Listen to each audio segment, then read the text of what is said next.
All right, guys, what's going on? Extreme Storm Chaser Curt Yowell here. Hey, I just wanted to read you the Hurricane Elsa track and the uh, the the warnings and everything else. So, without further ado, here we go. So, Hurricane Elsa is a hurricane Category 1 with 75-mile-an-hour sustained winds, minimum central pressure of 995 millibars, located at currently 13.4 north, 61.2 west, movement west-northwest at 29 miles an hour, 25 knots, which would put it running right up the Florida peninsula in a matter of days. So, with that in mind, I asked that anyone in the affected area of Hurricane Elsa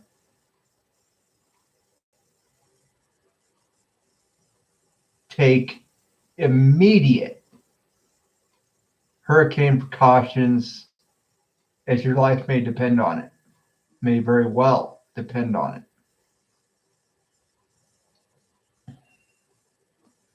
Looking at the Hurricane Elsa discussion, satellite imagery indicates Elsa has become better organized, and radar data from Barbados and Martinique has shown attempts at eye formation. The formative northern eye wall passed over Barbados near 11 or 12Z, and hurricane force winds were reported there at that time. The initial intensity is said to be at 65 knots based on that data. It should be noted that reports from Air Force Reserve Hurricane Hunter aircraft suggest that circulation is not well developed at 700 millibars, possibly due to rapid forward speed. That's the key here, rapid forward speed. The initial motion says there is little change to the forecast or the forecast guidance since the last advisory. Guidance is in good agreement on rapid west-northwest motion to near the southern coast of the Dominican Republic by the 36-hour run. After that, the general consensus is that Elsa should turn northward by the 96-hour run through a weakness in a subtropical ridge created by a mid-latitude trough.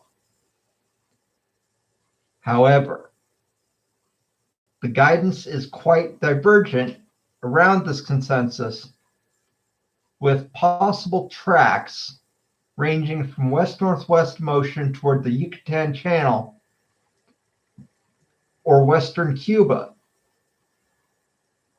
to a northward motion through the Bahamas.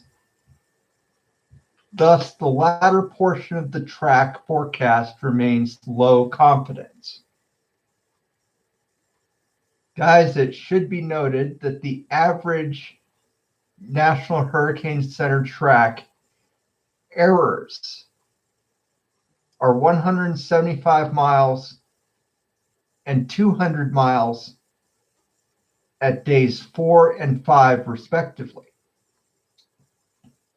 Given the larger than normal uncertainty, and because hazards will extend away from the center of the storm,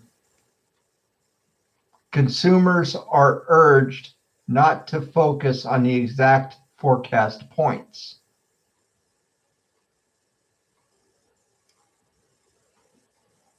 Hurricane conditions are expected in the hurricane warning area in the Windward Islands for the next few hours.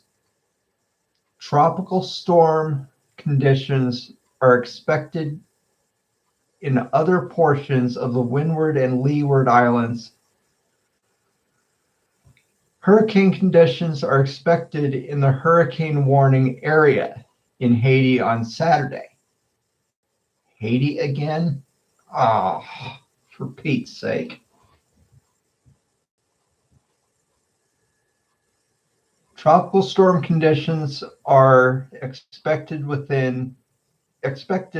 hurricane conditions possible along the southern coast of the Dominican Republic and in Jamaica.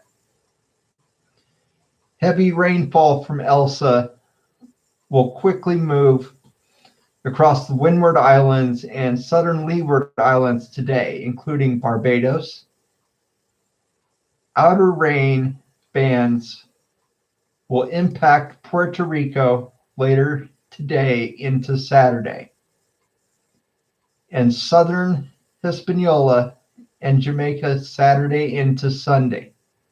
Flooding and mudslides are possible.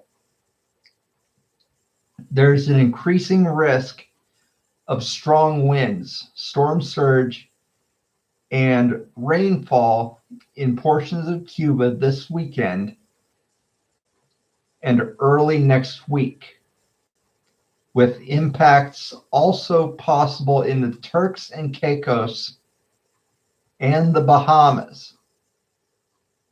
Interests in these areas should monitor Elsa's progress and updates to the forecast.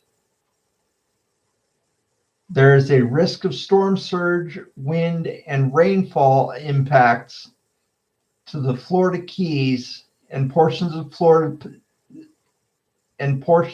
the Florida Peninsula early next week. However, the forecast uncertainty remains larger than usual due to Elsa's potential interaction with the Greater Antilles this weekend.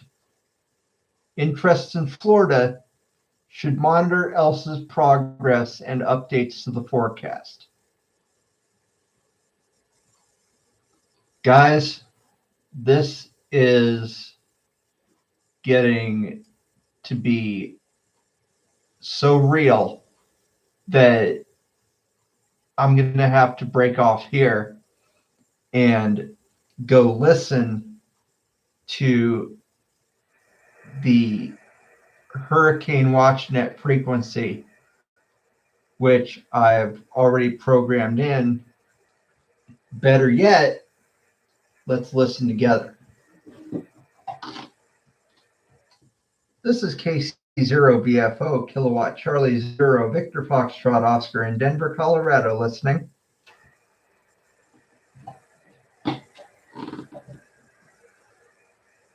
All right. So let me just go back over here. The Hurricane WatchNet website.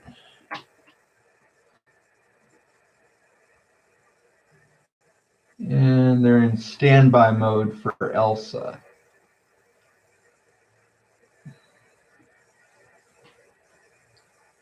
So we are in standby mode on 14,325 megahertz.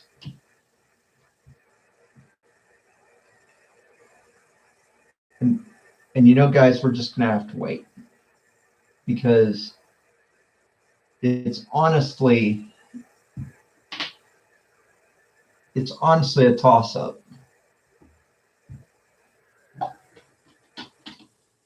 AC0 VFO clearing QSY 114.300.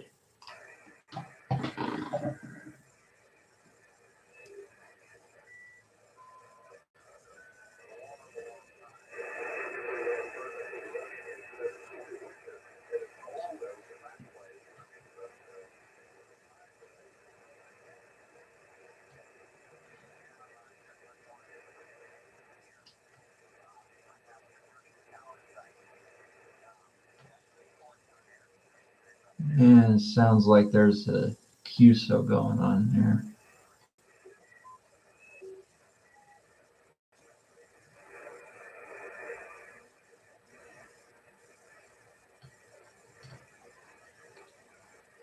Right now, guys, in Denver, Colorado, it's 67 degrees and mostly cloudy.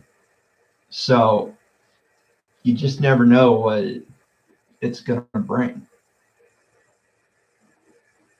So I'm going to end the live feed here. Don't forget to rate, comment, subscribe. And I will see you guys in the next video. Take care and stay safe.